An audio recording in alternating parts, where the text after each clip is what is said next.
Hello and welcome to the August 2021 edition of the Pembrokeshire Bird Diary. I'm Annie Haycock from the Pembrokeshire Bird Group, here to share some of the highlights of the month. Migration is in full swing now and anything can turn up if the weather conditions are right. The month started with a dark but calm night with some light drizzle in the early hours. Richard and Giselle reported that this grounded over 100 willow warblers on Skocombe, the majority of which gravitated to the bushes around the trapping area, allowing 71 to be ringed. Despite the spectacle of masses of lemony-coloured warblers flitting through the bushes, the avian highlight was a northern wheatear. But not just any wheatear, a Lucastic bird, a spectacular combination of white and coffee-coloured plumage brought about by a lack of melanin in its feathers and bare parts that made this bird particularly striking. What was very apparent was how unpopular this bird was with both the pipits and other wheatears. A flock of up to 20 birds was harassing it as it attempted to feed along the cliff top. Why is anybody's guess. Skocombe also had a stunning adult plumage Rosy Starling for a few days at the beginning of the month. There haven't been many in Pembrokeshire this year, despite a forecast for an invasion from the continent. However, there was quite an influx of Reinecks across southern Britain in the second half of August. These included one on Skocombe on the 28th and two on the 29th. Then Skoma had one on the 30th and two on the 31st. Reineck are exquisitely cryptic woodpeckers. Even in close-up it is hard to tell where one feather ends and the next begins. They're long-distance migrants which are, at this time of year, making their way down to the Sahel region of Africa for the winter. Still on Skocombe, the stonechat pair, the first to breed there since 1932, have now fledged their third brood. 4 youngsters again, making a total of 9 for the season. The female was ringed as a first winter bird on the 19th of September 2019 and retrapped here on the 29th of September 2020. Since ringing recommenced in 2013, this was the first stonechat confirmed to have returned to Skocombe in successive winters. The male was ringed as a first winter bird, also on the 29th of September 2020. Dave Astins reports that the first of his 4 West Coast bird-watching charters on board the Celtic Wildcat took place on the 3rd. These excursions head straight out to the Celtic Deep, avoiding the islands, to maximise the time spent looking for scarce migrant seabirds. These trips include chumming, throwing out a rather smelly mix of oil and fishy food to attract the birds.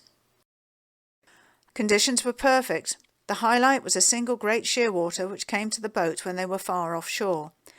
At one point it was attacked by a passing great skua, quite something to witness. Thankfully the shearwater survived and the boxy gave up.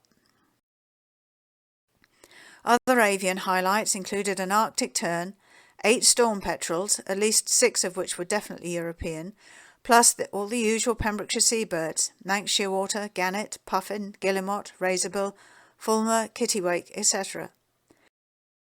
And then there are the sea animals. At least 50 minke whales, which were just incredible to see.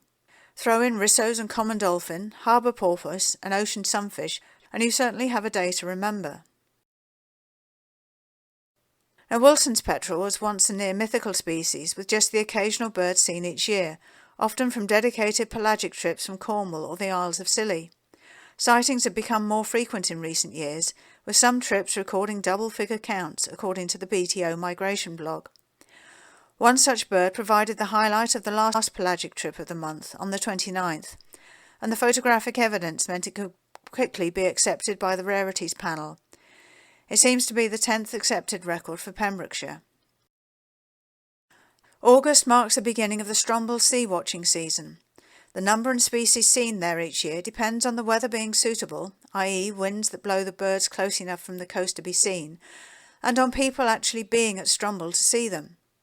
For example, a force 5 westerly on the 7th of August brought in 2 great shearwaters, 1 sooty shearwater and a Pomerine skua, amongst others.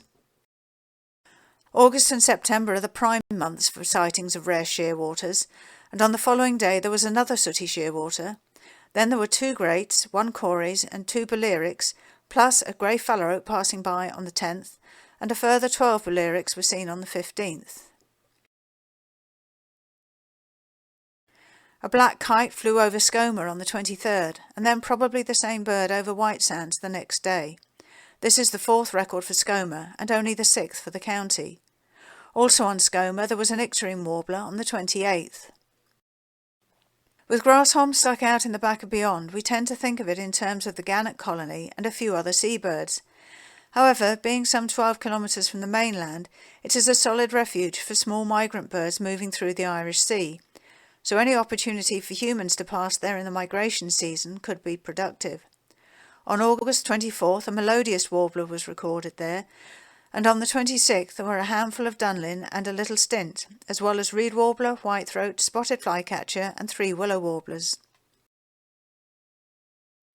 The Constant Effort Sites ringing scheme is a national standardised ringing programme that has been running across the UK since 1983. It is constant or standardised in that the ringers operate the same nets in the same locations over the same time periods at regular intervals through the breeding season. This means the results are comparable from year to year and from one area to another. The Tivy Ringing Group started a new constant effort site in a garden in Lechrid in 2020, and this has shown some interesting preliminary results. This graph shows a clear lack of juveniles of many common garden species in 2021 compared with the previous year. However, it needs to be seen in the context of the warm spring weather of 2020, which was not quite normal either. This is why long-running data sets are so important. They will allow us to see this year's results in terms of the averages over several years or even decades across the whole country.